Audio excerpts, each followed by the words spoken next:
బంగారం, బ్యాంకులు, ఇతర ప్రైవేటు సంస్థల్లో ఉన్న విడిపించి కొనబడను. కొమ్మూరి గోల్డ్, ఆంధ్ర మరియు తెలంగాణ. వైసీపీ అధినేత పులివెందుల ఎమ్మెల్యే వైఎస్ జగన్మోహన్ రెడ్డి గారి మీద రాజద్రోహం కేసు నమోదు కాబోతుందా అంటే అవుననే సమాధానం వినిపిస్తుంది. ఎందుకు ఈ కేసు నమోదు కాబడుతుంది అంటే అడ్డగోలుగా అబద్ధాలు చెప్పినందుకు గాను, ప్రభుత్వం మీద కావాలని నిందలు వేసినందుకు గాను, ఆధారాలు లేకుండా ఆరోపణలు చేసినందుకు గాను, ప్రభుత్వాన్ని బదనాం చేసే దానికోసం కుట్రపూరితంగా వ్యవహరించిన దానికి గాను జగన్మోహన్ రెడ్డి గారి మీద కేసు నమోదు కాబోతుంది.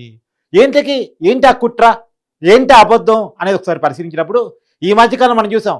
ఢిల్లీ పోయి జగన్మోహన్ రెడ్డి గారు ధర్నా చేశారు. అసెంబ్లీకి బంకు కొట్టి అసెంబ్లీకి రాకుండా అసెంబ్లీలో మాట్లాడాల్సిన విషయాలను పోయి ఢిల్లీ నడివీధుల్లో ధర్నా చేసి మాట్లాడారు నేషనల్ మీడియా ముందు.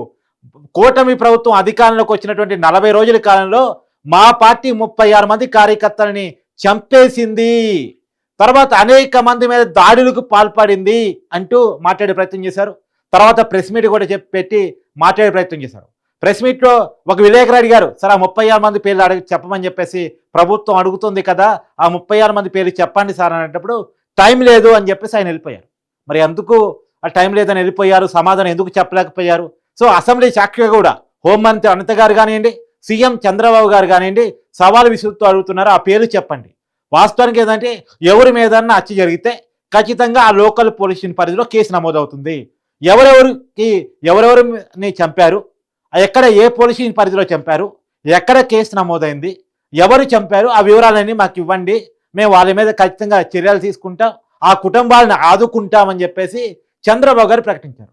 ఆ 36 మంది పేర్లు ఎక్కడ చెప్పాల్సి వస్తుందో అంటే లేవు కదా. అడ్డగోరు ఆరోపణ, అబద్ధాల ఆరోపణ, చంపితే కదా, అసలు జరిగితే కదా పేర్లు ఇవ్వటానికి. ఏమీ జరగని దాన్ని ఇష్టం వచ్చిన అంకె అంటే ఇప్పుడు వాస్తవానికి వెనకడికి ఒక సినిమాలో జోక్ ఉంటుంది, రెండో ప్రపంచ యుద్ధం ఎప్పుడు జరిగిందా అనగానే టక్కున సమాధానం చెప్పిస్తారు. ఎంతమంది చనిపోయారు తెలుసా అనగానే ఏదో నోటుకు వచ్చిన అంకె చెప్పేస్తారు. వాళ్ళ పేరు తెలుసా అనేసరికి నోరెళ్ళ పెడతారు. ఇక్కడ జగన్మోహన్ రెడ్డి గారి పరిస్థితి కూడా అదే. నోటుకు వచ్చిన అంకె చెప్పారు ఢిల్లీ ధర్నాపై. ఒక మంచి ఫిగర్ ఉండాలి కదా అని 36 అనుకున్నారు. 36 అనుకునేసరికి పేర్లు అడిగారు. పేర్లు అడిగేసరికి వాస్తవంగా అసెంబ్లీకి వద్దాం అనుకున్నారు ఏమో, ఆ 30 మంది పేర్లు చెప్పాల్సి వచ్చిందని అసెంబ్లీకి రావటం మానేసి బెంగళూరు ప్యాలెస్కి వెళ్ళిపోయారు. ఆయన దగ్గర లేవు పేర్లు, ఉండుంటే ఈ పాటికే రిలీజ్ చేసి ఉండేవాళ్ళు. ఎక్కడైనా ఆరోపణ చేసినప్పుడు ఖరాఖండిగా ఉండాలి. ఎందుకు ఢిల్లీపై ధర్నా చేశారు? ఇక్కడ కూడా కుట్ర ఉంది. నేను డే 1 నుంచి అంటే జగన్మోహన్ రెడ్డి గారు ధర్నా చేస్తున్న రోజు నుంచి చెప్తూ వస్తున్నాను. ఒక కుట్రపూరితంగా జగన్మోహన్ రెడ్డి గారు ధర్నాకి పూనుకున్నారు. ఇది రాష్ట్ర ప్రజలు గమనించాలి.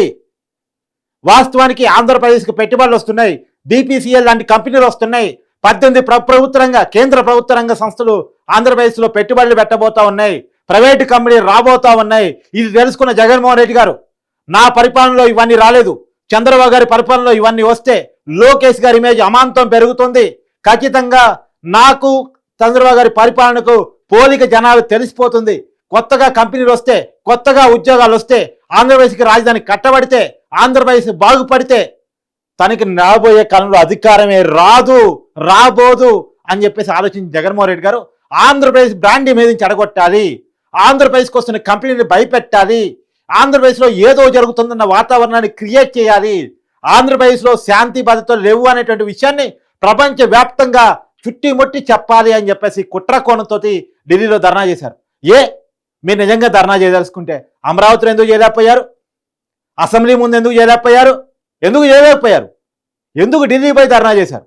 ఎందుకు 36 మంది పేర్లు అడిగితే తప్పించుకొని తిరుగుతున్నారు? అంటే ఆధారాలు లేని అడ్డగోరు ఆరోపణల ద్వారా, అబద్ధాలను ప్రచారం చేయడం ద్వారా ప్రభుత్వ ప్రతిష్టని, రాష్ట్ర బ్రాండ్ ఇమేజ్ని చెడగొట్టాలని ఒక ప్రయత్నానికి జగన్మోహన్ రెడ్డి గారు పూనుకున్నారు. మనకు వస్తున్నటువంటి సమాచారం మేరకు దాదాపు 180 కోట్లతోటి జగన్మోహన్ రెడ్డి గారి కుట్రకు పూనుకున్నారని సమాచారం వస్తూ ఉంది, ఆరోపణలు వస్తూ ఉన్నాయి. ఖచ్చితంగా ఈ 180 కోట్లను ఖర్చు పెట్టి విపరీతంగా ప్రచారం చేయాలి. ఆంధ్రప్రదేశ్ ప్రభుత్వం అంటే కూటమి ప్రభుత్వం అధికారంలోకి వచ్చినటువంటి 40 రోజుల్లో పెద్ద ఎత్తున హత్యాకాండ జరిగింది, రాష్ట్రంలో శాంతి భద్రతలు లేవు అనేటువంటి విషయాన్ని పెద్ద ఎత్తున ప్రచారంలోకి తీసుకెళ్ళాలి, ఆంధ్రప్రదేశ్ బ్రాండ్ ఇమేజ్ని చెడగొట్టాలి అనేటువంటి కుట్ర కోణంతో జగన్మోహన్ రెడ్డి గారు అలా చేశారు అనేటువంటి.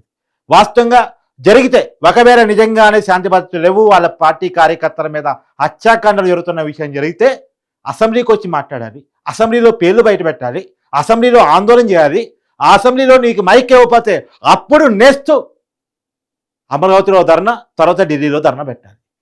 అది వాస్తవంగా ఆందోళన కూడా ఒక ప్రొసీజర్ ఉంటుంది. ఒక స్టెప్ బై స్టెప్ వెళ్ళాలి.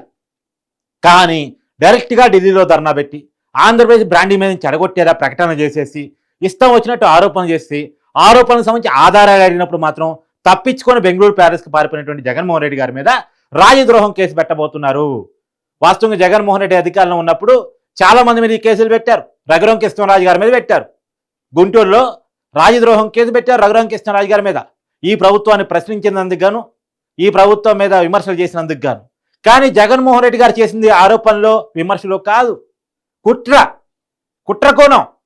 రాష్ట్ర బ్రాండ్ ఇమేజ్ని చెడగొట్టాలి, రాష్ట్రానికి కంపెనీలు రాకుండా చెయ్యాలి, రాష్ట్రంలో ఉద్యోగ ఉపాధి అవకాశాలు దెబ్బతీయాలి, ఆంధ్రప్రదేశ్కి వస్తున్న పాజిటివ్ ఇమేజ్, ఒక రాజధాని కట్టబడుతుంది, కంపెనీలు రాబడుతున్నాయి, ఉద్యోగాలు ఇవ్వబడుతూ ఉన్నాయి, ఇవన్నిటిని చెడగొట్టాలి అనేటువంటి కుట్ర కోణం చేత ఈ పనికి పూనుకున్నారు.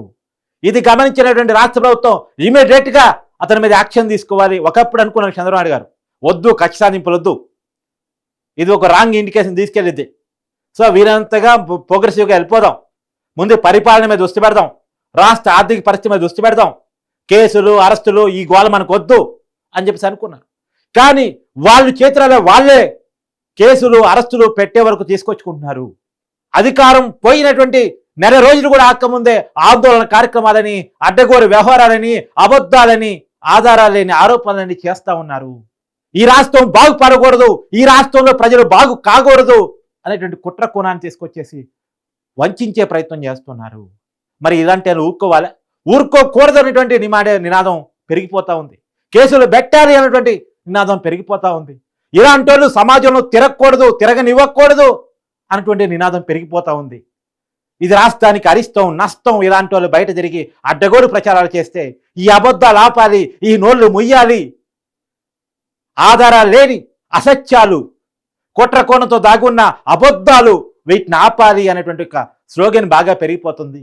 ఈ స్లోగన్ గమనించినటువంటి ఏపీ ప్రభుత్వం, ఏపీ పోలీసులు రాజద్రోహం కేసు జగన్మోహన్ రెడ్డి గారి మీద పెట్టబోతున్నారు అనేటువంటిది మనకి తెలుస్తూ ఉన్నటువంటి సమాచారం. మరి చూడాలి ఏ కేసు పెడతారు. రాబోయే కాలంలో జగన్మోహన్ రెడ్డి గారు ఇప్పటికే రఘురాం కృష్ణరాజు గారి కేసు ఒకటి ఉంది. తర్వాత ఎక్సైజ్ పాలసీ మీద రాష్ట్రంలో చంద్రబాబు గారు ఆదేశించిన విచారణ ఒకటి నడుస్తూ ఉంది. తర్వాత మనకున్న సమాచారం ప్రకారం వైఎస్ వివేకానంద గారి కూతురు కూడా తనకి బెదిరింపులు వీళ్ళ కుటుంబం నుంచి వచ్చాయి, అంటే జగన్మోహన్ రెడ్డి గారి నుంచి అయితే, భారతీ గారి నుంచి అయితే వీళ్ళ నుంచి వచ్చాయనేటువంటి కారణం చేత ఒక కేసు కూడా పెట్టబోతున్నారు అనేటువంటిది మనకు వస్తున్న సమాచారం. రాబోయే కాలంలో ఏ కేసులు జగన్మోహన్ రెడ్డి గారి మీద నమోదవుతాయి, వాటి విషయంలో ఎలాంటి చర్యలు ఉంటాయి, అరెస్టు జరిగే వరకు ఉంటుందా లేదా అనేటువంటిది రాబోయే కాలంలో చూడాల్సిన పరిస్థితి కనపడుతూ ఉంది. నంబర్ 1 డిజిటల్ నెట్వర్క్ మనం టీవీలో యాడ్స్ ఇవ్వాలనుకుంటున్నారా? ఇంకెందుకు ఆలస్యం, డెవలప్మెంట్ మీది, ఆ బాధ్యత మాది. వెంటనే ఈ నెంబర్ కి కాల్ చేయండి.